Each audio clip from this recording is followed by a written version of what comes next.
Today we will discuss case 7. This is the last case of this chapter for interest calculation. Student पहले हम 6 जो cases हैं वो discuss कर चुके हैं. आज लास्ट केस है जो कि हम डिस्कस करेंगे, that is product method in case of when interest rate is not given in the question. Student ये मेथड कब अप्लाई करेंगे? देखिए, फर्स्ट जब रेट ऑफ इंटरेस्ट नहीं दे रखा होता है तो हम या तो इन्वर्स प्रोग्रेसिव मेथड यूज़ करते हैं या फिर हम प्रोपोर्शन मेथड यूज़ करते हैं. इन्वर्स प्रोग्रेसिव मेथड कब यूज़ करते हैं? जबकि हमारी अमाउंट ऑफ इंस्टॉलमेंट और time gap between the instalment हमारा इक्वल होता है, तो हम इन्वर्स प्रोग्रेसिव मेथड यूज़ करते हैं. सेकेंड मैंने बताया था प्रोपोर्शन मेथड, जब हमारी अमाउंट ऑफ इंस्टॉलमेंट तो डिफर होती है लेकिन जो time gap between the instalment होता है वो हमारा सेम होता है, तो हम प्रोपोर्शन मेथड यूज़ करते हैं. लेकिन प्रोडक्ट मेथड कब यूज़ करेंगे? जब ना तो हमारी अमाउंट ऑफ इंस्टॉलमेंट सेम है और ना ही हमारी जो टाइम बिटवीन इंस्टॉलमेंट है वो हमारा सेम है, यानी कि दोनों चीज़ अगर वेरी करती हैं तो हम प्रोडक्ट मेथड को यूज़ करते हैं. और क्वेश्चन में हमें क्या क्या मेंशन किया हुआ होगा, यहाँ पे कैश प्राइस भी गिवन होगा और इंस्टॉलमेंट भी गिवन होंगी, हायर परचेज भी आपको गिवन होगा और हमें रिक्वायर्ड होगा क्या करना, इंटरेस्ट कैलकुलेट करना, जो कि ईच इंस्टॉलमेंट में हमारा कितना इंटरेस्ट है और हमारा साथ में कैश प्राइस कितना है ये हमें कैलकुलेट करना है. चलिए इस कॉन्सेप्ट को समझने के लिए एक एग्जांपल लेते हैं. स्टूडेंट यहाँ पे मैंने जो एग्जांपल लिया है उसमें देखिए, यहाँ पे फर्स्ट इंस्टॉलमेंट है वो पे कर रहा है वो आफ्टर 6 मंथ, ओके, और टोटल अमाउंट है 6000 की. सेकेंड इंस्टॉलमेंट वो पे कर रहा है 1 ईयर के बाद और उसकी अमाउंट है 4000. और थर्ड इंस्टॉलमेंट उसने सेकेंड ईयर में पे किया है, नहीं आफ्टर 2 ईयर की है और उसकी अमाउंट है 10000. जो लास्ट इंस्टॉलमेंट पे कर रहा है वो बैलेंसिंग अमाउंट है, वो मैंने आपको कैलकुलेट करके दिखा दिया है. यहाँ पे 24000 टोटल आपका हायर परचेज प्राइस है, उसमें से 6 4 at 10000 वो पे कर चुका है, तो रिमेनिंग 4000 जो अमाउंट होगा वो हमारा बैलेंसिंग अमाउंट होगा जो कि उसने 2.5 ईयर के बाद पे किया है. कैश प्राइस आपको 20000 दे रखा है और हायर परचेज प्राइस आपको 24000 दे रखा है. स्टूडेंट यहाँ पे देखिए, यहाँ पे 6 मंथ दे रखा है, फिर 1 ईयर, यहाँ 2 ईयर और फिर यहाँ पे 2.5 ईयर्स दे रखा है.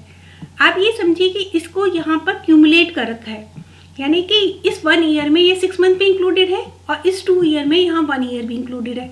2.5 ईयर का जो पेमेंट किया है उसमें ये फर्स्ट 2 ईयर्स तो इंक्लूड हो ही जाएंगे ना. तो यहाँ पर जो क्यूमुलेटिव वो ईयर वाइज हमें इंफॉर्मेशन दे रखी है और इसी को हमें ध्यान रखते हुए क्वेश्चन को सॉल्व करना है. और इसका जो मेथड है वो रेशियो का जो प्रोडक्ट होता है उसके बेसिस पे हम अमाउंट ऑफ इंटरेस्ट को कैलकुलेट करते हैं. चलिए इसको एक टेबल से समझते हैं. आप इस टेबल को थोड़ा सा ध्यान से समझिएगा क्योंकि 1 by 1 समझाऊंगी और कॉलम वाइज समझाऊंगी. रो वाइज समझाए तो आप कंफ्यूज हो जाएंगे, तो आप कॉलम वाइज चलिएगा जैसे जैसे मैं समझा रही हूँ. यहाँ देखिए फर्स्ट कॉलम मैंने बनाया है इंस्टॉलमेंट का. यहाँ पे फर्स्ट है, सेकंड है, थर्ड है, फोर्थ, यानी 4 इंस्टॉलमेंट पे कर रहे हैं तो 4 इंस्टॉलमेंट हमने लिख दिया. अमाउंट ऑफ इंस्टॉलमेंट हमारा 6000 फर्स्ट है, सेकंड में वो 4000 पे कर रहा है, थर्ड इंस्टॉलमेंट में 10000 पे कर रहा है और 4000 हमारा बैलेंसिंग अमाउंट आया था जो कि हमने कैलकुलेट किया था. अब देखिए यहाँ पे सबसे इम्पॉर्टेंट जो प्रॉब्लम आती है वो, या फिर सबसे कॉन्सेप्ट को हमें समझने की जरूरत पड़ती है, वो होता है कॉलम नंबर 3. यहाँ पर आउटस्टैंडिंग हायर परचेज प्राइस लिखा हुआ है. अब देखिए यहाँ पे मैंने 24000 लिखा है. अब क्यों लिखा है? क्योंकि जब हमने 6000 पे किया होगा तो हमारा टोटल अमाउंट ऑफ आउटस्टैंडिंग कितना रहा होगा? 24000 रहा होगा. अब जब हमने सेकेंड इंस्टॉलमेंट पे करी होगी ना, उससे पहले हमारे पास जो आउटस्टैंडिंग अमाउंट कितना रहा होगा? 24 माइनस 6000, क्योंकि 6000 हम फर्स्ट इंस्टॉलमेंट में पे कर चुके थे, तो यहाँ आ गया 18000. 18000 में से फिर हमने सेकेंड ईयर में 4000 पे कर दिया होगा, तो थर्ड ईयर के लिए हमारा आउटस्टैंडिंग अमाउंट कितना हो जाएगा? 14000. और 14000 में से हमने 10000 थर्ड ईयर का पे कर दिया होगा, तो हमारा जो बैलेंसिंग डिजिट होगा वो 4000 होगा, जो कि हमारे फोर्थ ईयर के लिए बैलेंसिंग अमाउंट होगा, यानी कि फोर्थ इंस्टॉलमेंट के लिए हमारा बैलेंसिंग अमाउंट होगा. अब इसके बाद का जो नेक्स्ट कॉलम है वो भी आप अगर आपको ये समझ में आ जाएगा तो फिर शायद आपको प्रॉब्लम नहीं आएगी. जो पीरियड इन मंथ है, क्योंकि आपको ईयर भी गिवन है, लेकिन उसको फर्स्ट जो आपने पेमेंट किया है वो 6 मंथ में पे किया है, तो जो ईयर्स हैं उनको भी आप मंथ में कन्वर्ट कर लीजिएगा. यानी कि 1 year equals to 12 month, 1.5 year equals to 18 month और 2 ईयर इक्वल टू 24 और 2.5 ईयर इक्वल्स टू 30 मंथ हो जाएगा। तो यहाँ पे मैंने इसी के बेस पे कैलकुलेशन किया है। पीरियड इन मंथ का मतलब है फर्स्ट जो उसने पे किया आफ्टर 6 मंथ किया है, तो यहाँ पे मैंने 6 मंथ लिख दिया। सेकेंड उसने जो पे किया है वो आफ्टर 1 ईयर किया है, यानी कि 12 मंथ है ना, और 6 मंथ का हम पे पहले कर चुके हैं। तो यहाँ पे रिमेनिंग कितने 6 मंथ के लिए कितना रहा उसका 18,000 रहा ना बैलेंस, तो यहाँ पे 6 मंथ ही आएगा। नेक्स्ट उसने जो पेमेंट किया है वो उसने किया है 2 ईयर, यानी 2 ईयर की कंप्लीट होने के बाद किया है। तो यहाँ पे 2 ईयर जो है 24 मंथ हो गया और 12 मंथ का हमने पहले पे कर चुके हैं, तो 24 माइनस 12 इक्वल्स टू 12 आ गया। ऐसे 2.5 ईयर को मैंने उसमें मंथ में कन्वर्ट कर लिया और 30 माइनस 24 यानी कि यहाँ पर 6 आ गया। ये पीरियड इन मंथ्स हो गया। अब यहाँ पे जो आउटस्टैंडिंग हायर परचेज प्राइस है ना, इसका मल्टीप्लिकेशन कर दीजिएगा पीरियड इन मंथ में, यानी 24,000 मल्टीप्लाइड बाई 6 दैट इज 1,44,000। यहाँ पर 18,000 आउटस्टैंडिंग अमाउंट है और हम यहाँ पर जो पीरियड है वो हमारा है 6 यानी कि 1,08,000। इसी तरह 14,000 मल्टीप्लाइड बाई 12 तो 1,68,000 आ जाएगा। ऐसे यहाँ पे 4,000 इंटू 6 करेंगे तो 24,000 आ जाएगा। ये हमारा क्या निकल आया, प्रोडक्ट निकल आया। अब प्रोडक्ट जो निकल आया इसका टोटल कर लीजिएगा और टोटल करने के बाद इसका रेशियो निकाल लीजिएगा। तो अगर हम इसको 1,44,000 डिवाइडेड बाई 4,4,0,0 से करेंगे तो यहाँ पे मल्टीप्लाइड बाय 100 करेंगे तो यहाँ पे आ जाएगा 12। जैसे सिंपल आप रेशियो निकालते हैं सेम उसी ढंग से कैलकुलेट करना है।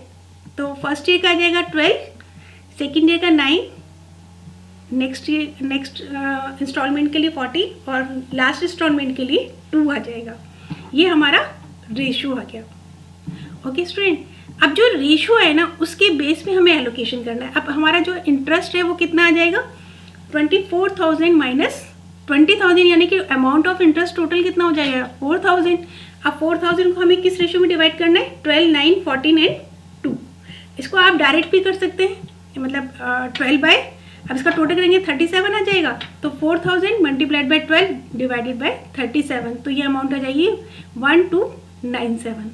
ओके, अब 1,297 ये हमारी क्या है अमाउंट ऑफ इंटरेस्ट और हमारी इंस्टॉलमेंट कितनी थी 6,000। तो 6,000 में से 1,297 लेस कर देंगे तो 4,703 हमारा कैश प्राइस आ जाएगा। इसी तरह नेक्स्ट इंस्टॉलमेंट में हम क्या करेंगे 4,000 मल्टीप्लाइड बाय 9 बाय 37 973 आ जाएगा। अब हमारी अमाउंट ऑफ इंस्टॉलमेंट कितनी थी 4,000, तो 4,000 में से 973 लेस कर देंगे तो 3,027 आ जाएगा। इसी तरह 10,000 में से 1,514 लेस करेंगे तो 8,486 हमारा कैश प्राइस आ जाएगा और 1,514 हमारा अमाउंट ऑफ इंटरेस्ट आ जाएगा। इसी तरह 4,000 में से 216 लेस कर देंगे तो कैश प्राइस आएगा 3,784। ओके, अब यहाँ पे टोटल करके देख लीजिएगा, जो इंटरेस्ट के कॉलम है उसमें आप उसको टोटल करेंगे तो 4,000 आ जाएगा और कैश प्राइस का टोटल करेंगे तो 20,000 आ जाएगा और इन दोनों को ऐड करेंगे तो हमारा हायर परचेज प्राइस आ जाएगा that is 24,000। Okay student, I hope आपको ये कॉन्सेप्ट समझ में आ गया होगा। अगर कोई क्वेरीज हैं तो आप मुझसे पूछ सकते हैं, मेरा मेल एड्रेस डिस्क्रिप्शन बॉक्स में है और ये असाइनमेंट है आप करके देखिएगा। अगर कोई प्रॉब्लम है तो पूछ सकते हैं। Thank you very much.